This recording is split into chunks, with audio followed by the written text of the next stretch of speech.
இத பார்க்கும் போதே மனசெல்லாம் பதறுது.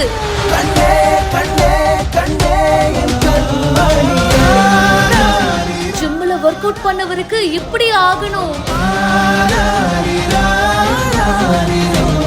என்ன ஆச்சு அவருக்கு, உடனே பாருங்கன்னு பதறியவர்கள்.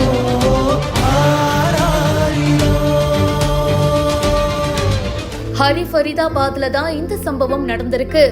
இவரு பங்கஜ் சர்மா அப்படின்ற நபருங்க. இவருக்கு 37 வயசு ஆகுது. ராஜ்நகர் சிங் காலனியை சேர்ந்த இவரு அங்க இருக்கிற ஒரு ஜிம்ல ஜாயின் பண்ணிருக்காரு. இவரு 170 கிலோ இருப்பாரு அப்படின்னு சொல்லப்படுது.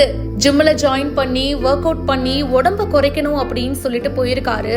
4 மாசமா அவர் அந்த ஜிம்முக்கு போயிட்டு இருக்காரு அப்படின்னு சொல்லப்படுது. அவர் ஒர்க் அவுட் பண்ணிட்டு இருந்திருக்காருங்க, புல்லப் பண்ணிட்டு இருந்திருக்காரு அப்படின்னு சொல்லப்படுது. புல்லப் பண்ணிட்டே இருக்கும் போது திடீர்னு கீழே விழுந்துட்டாருங்க. டம்முன்னு சவுண்ட் வேற கேக்குது. அத பார்த்து பக்கத்துல இருந்தவங்க அதிர்ச்சி ஆயிட்டாங்க. அவருக்கு என்ன ஆச்சு அப்படின்னு ஓடி போய் பாக்குறாரு. பக்கத்துல இருந்த எல்லாரையும் உதவிக்கும் கூப்பிட்டிருக்காரு. கூட இருந்தவங்க தண்ணி குடுக்க ட்ரை பண்ணிருக்காங்க அப்படின்னும் சிபிஆர் பண்ண ட்ரை பண்ணிருக்காங்க அப்படின்னும் கூறப்படுது. ஆனா அவர் இறந்து போயிட்டதா இப்போ தகவல் வெளியாயிருக்கு. இந்த சம்பவம் அதிர்ச்சியை ஏற்படுத்தி இருக்கு. ரீசன்ட் டைம்ஸ்ல இந்த மாதிரி ஒர்க் அவுட் பண்ணும்போது திடீர் இறப்புகள் இப்போ ஜாஸ்தி ஆயிட்டு இருக்கு. இந்த சம்பவம் சோகத்தை ஏற்படுத்தி இருக்கு.